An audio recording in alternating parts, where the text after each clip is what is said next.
très attendu depuis ma visite au Salon du Livre de Trois-Rivières, mon book haul! Puis là, je t'avertis, j'ai même pas tous les livres que j'ai achetés parce que j'en ai aussi acheté à ma fille, à ma belle-fille, puis les enfants sont partis avec les livres, puis tantôt je les cherchais avant de comme tout rapailler pour faire mon book haul, puis je les ai pas tous trouvés. Je dépense toujours, on s'entend, au Salon du Livre, hein? C'est dans ma nature d'acheter beaucoup de livres, mais là, cette année, je me suis surpassée. Honnêtement, j'en ai plus de 20 livres, en fait. Il va falloir que j'arrête d'acheter des livres pour un bon 6 mois. Mais non, c'est Québec dans 10 jours! Donc, le Salon du Livre avait lieu le week-end dernier, la semaine dernière, en fait, mais moi, j'y ai été tout le week-end, vendredi, samedi et dimanche dernier. Et c'était tellement le fun. Si jamais ça vous intéresse de voir l'envers du décor d'un Salon du Livre dans la vie d'une autrice et de plein d'autrices, finalement, je vous invite à aller voir mon vlog que j'ai publié juste avant cette vidéo-ci parce que je vous emmène dans mon week-end en Salon du Livre. Vous allez découvrir l'envers du décor, des secrets de salon, plein de choses. Fait que si t'es très bookish dans la vie, tu vas être servi avec cette vidéo-là.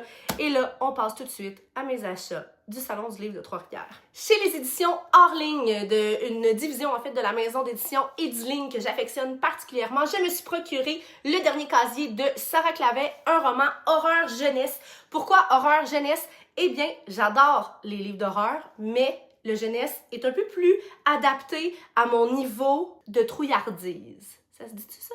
Je suis peureuse, je l'ai toujours dit, je suis une grande angoissée, je n'écoute pas de films d'horreur ou très peu, mais j'écoute du true crime, ça oui. Je pense que je suis une personne en perpétuelle dualité avec elle-même, ça n'a aucun sens. Je suis peureuse, mais j'écoute du true crime à longueur de journée. Là, mon chandail, je viens de réaliser qu'il est déchiré ici, fait que là, ça va me gosser tout le long de la vidéo, puis ça me tente pas d'aller me changer, fait que ça se peut que vous me voyez tout le temps en train de gosser de même. Je m'excuse d'avance. Le Dernier Casier, une autrice tellement gentille que je connais très peu en fait. Sarah Clavet, on se connaît de vue comme ça, mais tellement sympathique, tellement le fun. À chaque fois qu'on se croise ou quoi que ce soit, toujours le beau sourire. Et là, elle était juste en face de moi au Salon du Livre et son roman Le Dernier Casier me faisait de l'œil. De faire un petit résumé vraiment en bref. Afin de punir Myriam pour ses nombreux retards en classe, sa professeure l'envoie à la recherche d'un ancien code de vie dans le sous-sol glacial et poussiéreux de son école. Celui où personne ne veut aller, et c'est dans le seul casier ouvert, le numéro 173, qu'elle fera une trouvaille étonnante. Ça fait quelques fois que je vous en parle, même dans une vidéo, dans mon prochain vlog ou dans le précédent, je sais plus, je vous l'ai présenté avec de la marchandise, de la merch que Mélanie a fait pour son roman Femme en quarantaine.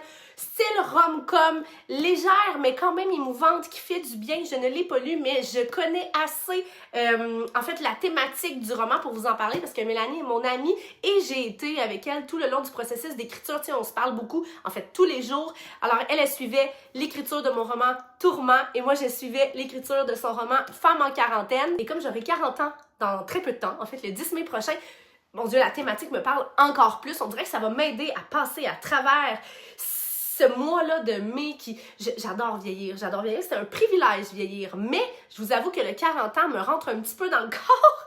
J'ai l'impression que ça va alléger un peu le tout. À 44 ans, Kim Saint-Gelais quitte une relation toxique et décide de reprendre sa vie en main.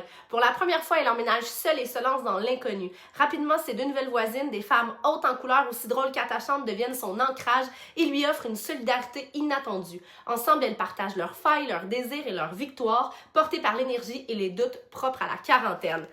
Ça, si tu cherches en fait quoi lire ce printemps, c'est comme je disais, rom-com, légère mais avec beaucoup d'émotions, très bien écrite parce que Mélanie a une plume incroyable. Écoute, Femme en quarantaine, c'est le roman tout indiqué pour toi. Durant mon week-end, je me suis arrêtée aux éditions Les Ailés. Je vous en parle depuis plusieurs semaines, en fait, parce que je suis en train d'écrire une romance pour ados qui va faire partie de cette magnifique collection. Je vous les ai montrées aussi dans d'autres vidéos. Le détour d'un été de Amy Lachapelle et Les mains sur le volant de Marie-Lou Addison. Je suis en train de lire celui de Amy actuellement et je suis en train d'écrire un roman. Romance, en fait, c'est ado, c'est 14 ans et plus. Les personnages peuvent avoir entre 15 et 18 ans environ et ça s'adresse vraiment à un public ado, mais tu sais aussi jusqu'à jeune adulte, de belles romances positives. On parle d'amour sain, on parle de relations interpersonnelles, familiales, amicales, tout ça. Et je suis allée m'acheter les 2 premiers tomes de la collection. Mais j'étais chez Les Ailés, et puis là, tantôt, je vous ai parlé de romance d'horreur, de romans d'horreur jeunesse, et je n'ai pas pu passer à côté de mon Dieu, là, je m'en allais lire là. Dominique Delopineau, Camping de l'horreur de Dominique Delopineau, qui est mon amie et qui sera mon éditrice pour mon roman jeunesse, justement. Dominique excelle dans l'horreur, mais je n'ai encore jamais lu de ses livres d'horreur. Puis encore là, Zone Frousse, hein, c'est pour ados. Fait que vous comprenez que moi, c'est mon créneau, là. Je retombe dans l'adolescence quand il s'agit de lire de l'horreur. Donc, c'est la première fois depuis la séparation de leurs parents, Coscar et sa sœur Agathe, partent en escapade seuls avec leur père. Ce dernier en a profité pour planifier un séjour de camping, une passion qu'ils n'avaient pas encore eu l'occasion de leur faire découvrir. Tous les trois passeront donc quelques jours sur une presqu'île au beau milieu de nulle part. D'abord enthousiastes à l'idée de ce petit voyage, ils découvriront rapidement que la nature qui les entoure est déchaînée. En plus, l'autrice est une perle. Toujours chez les éditions Les Ailés et toujours de Dominique Delopineau, j'ai acheté un livre à lire et à détruire, le projet de Hope. Puis là, ça, je vous le montre, c'est pour ma belle-fille, évidemment, que je l'ai acheté, mais je l'ai même pas donné encore, en fait, j'ai complètement oublié. Je lui ai donné, j'avais acheté des livres Comment apprendre à dessiner avec Jade Lachine. Ma belle-fille adore dessiner. Je lui ai donné, puis celui-là, je l'avais oublié. Fait que je vais le donner quand je vais finir ma vidéo. Donc, c'est un livre à lire et à détruire parce qu'il y a plein... C'est interactif, en fait. Il y a plein de choses à faire en lisant ce livre-là. C'est Espérance, Hope, la chance, ça a beaucoup d'imagination. Elle adore ajouter sa touche personnelle à tout ce qui l'entoure. Suis-la dans ses aventures alors qu'elle doit monter un grand projet pour l'école. Pendant ce temps, ton projet, c'est ce livre. Fait que ce livre n'est pas comme les autres. Tout au long de ta lecture, tu seras invité à le modifier en y ajoutant de la couleur, de la texture, en y inscrivant des informations et des idées pertinentes ou non, en le trouant, en le déchirant, en le cousant, en le lançant, en le peinturant, en le tachant, en le mouillant, en l'enterrant. Oui, oui. Je trouvais ça tellement cool comme concept. Je pense qu'il y en a plusieurs. Il me semble que Dominique m'a dit qu'il y en avait plusieurs. J'ai acheté celui-là, je vais lui donner tantôt justement. Ensuite de ça, je vais vous présenter 1, 2, 3, 4, 5 romances que je me suis procurées chez les éditeurs réunis et les éditions JCL. Il y en a-tu un chez les JCL? Non, c'est... Oui, il y en a chez JCL. Ouais, c'est mix. Il y en a un chez JCL, mais c'est le groupe Bertrand Éditeur, donc ma maison d'édition. Je me suis procuré plusieurs romances, toutes des nouveautés, dont L'homme dans mes rêves de Chloé Duval, que je suis sur les réseaux sociaux, mais on ne se connaît pas. C'est la première fois qu'elle publie chez les éditions JCL. Regardez la magnifique couverture. L'homme dans mes rêves, c'est, je vais vous faire un petit résumé. Juliette se réveille à l'hôpital, amnésique, sans papier, sans passé. Recueillie par une famille bienveillante après un grave accident de voiture sur une route de montagne, elle tente patiemment de reconstruire son identité au fur et à mesure que les souvenirs remontent à la surface. Mais ses nuits sont hantées par le visage d'un homme qu'elle a le sentiment d'aimer sans pourtant le reconnaître. Qui est-il? S'agit-il d'un simple rêve ou d'un amour perdu? C'était suffisant pour éveiller ma curiosité. J'ai vraiment hâte de lire ce roman-là aussi. En fait, là, je vais me répéter. Tout le long, je vais vous dire que j'ai hâte de lire ce roman-là, mais c'est parce que c'est vrai, hein, sinon je ne les aurais pas achetés. On passe ensuite à Latitude Zéro de Martine Labonté-Chartrand, une de mes grandes amies. Martine est une autrice de grand talent, productive, toujours positive. C'est tellement le fun de passer des salons du livre avec elle. Puis là, ben, son dernier, Latitude Zéro, je l'ai acheté la couverture aussi. Regardez-moi la couverture, c'est tellement beau.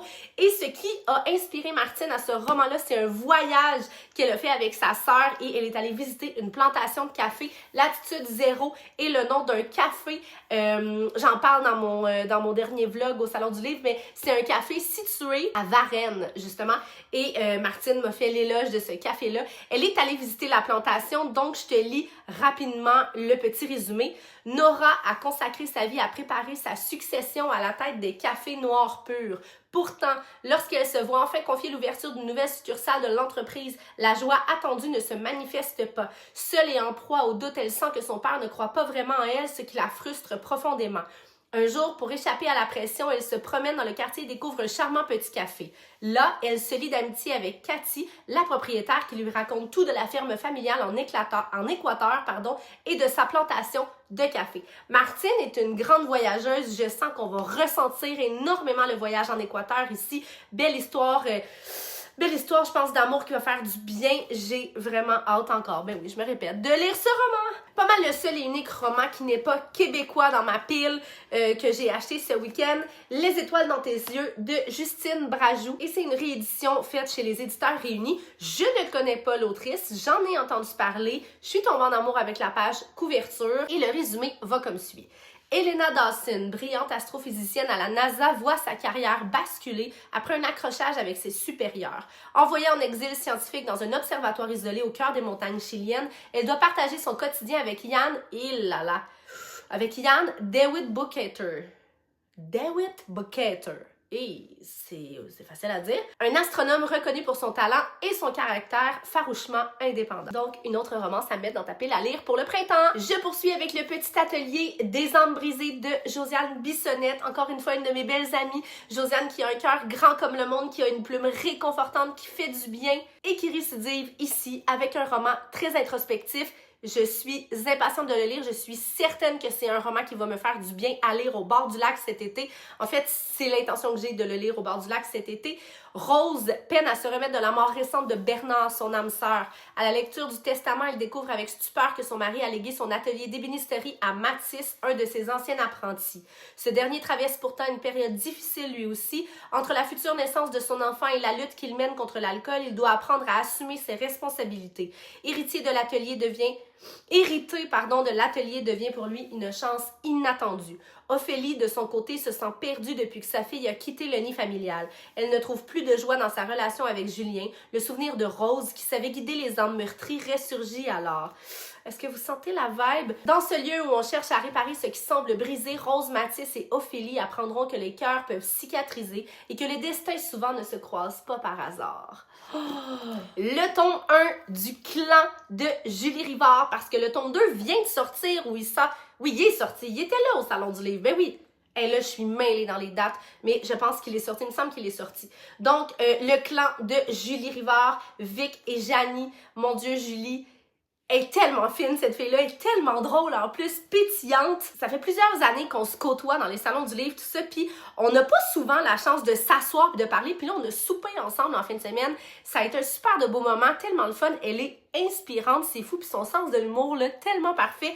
Et elle a, je parle à voix, et elle a écrit ici une romance assez spicy qu'elle m'a dit, qui est décrit comme un mélange aussi dangereux qu'addictif de famille, de trahison et de romance interdite. J'ai l'impression que quand je me mets à lire des résumés, c'est super long, puis j'ai l'impression de perdre le fil en fait, puis de perdre votre intérêt, là, puis il n'y a pas personne qui me dit ça, mais moi c'est l'impression que j'ai.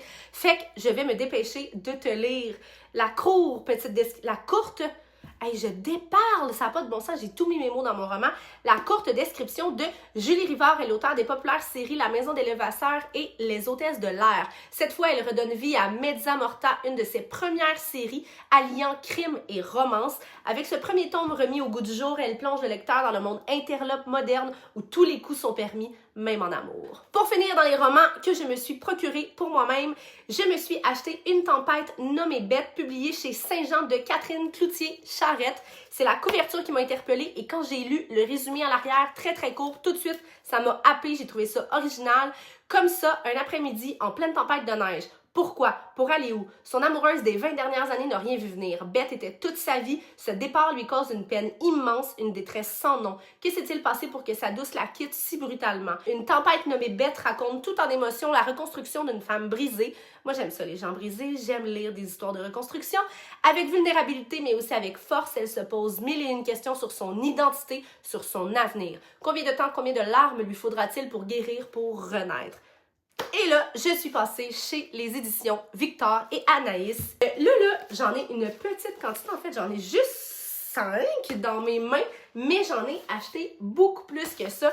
J'adore lire des livres qui expliquent les choses de la vie à ma fille. Donc, je lui ai acheté de la collection L'Étoile polaire, tout ce que tu dois savoir pour ta première journée à l'école. Victorianiste, c'est un livre de Valérie Kempa, ergothérapeute et bibliothécaire. Ensuite, ton coffre à outils pour les grosses colères. Finir la journée en beauté, la routine du soir. J'ai aussi acheté Le mensonge et la vérité. Pourquoi est-ce important de dire la vérité? On l'a lu, mon Dieu, je pense 10 fois depuis que je l'ai acheté. Je veux tout de suite par Une histoire pour aider les petits à comprendre l'importance de la patience, et ça, ma fille en a besoin, par Christian Bougie et les illustrations de Béatrice Favreau. Donc, il est tellement beau en plus, c'est l'histoire d'une petite souris, juste vous montrer les illustrations. Il est tellement joli ici. Ma fille est tombée en amour, mais je lui ai aussi acheté La maison dans mon ventre qui parle des émotions, et là, je le trouve pas dans la maison, je vais vous le montrer dans une autre vidéo. Mais écoutez, c'est ce qui conclut mes achats au Salon du Livre de Trois-Rivières. Je ne pensais pas dépenser autant. Et là, il y a 2 autres livres que j'ai achetés à ma belle-fille. J'ai acheté un livre à mon beau-fils. Juste un conseil, achète intelligemment, mais suis ton cœur quand même.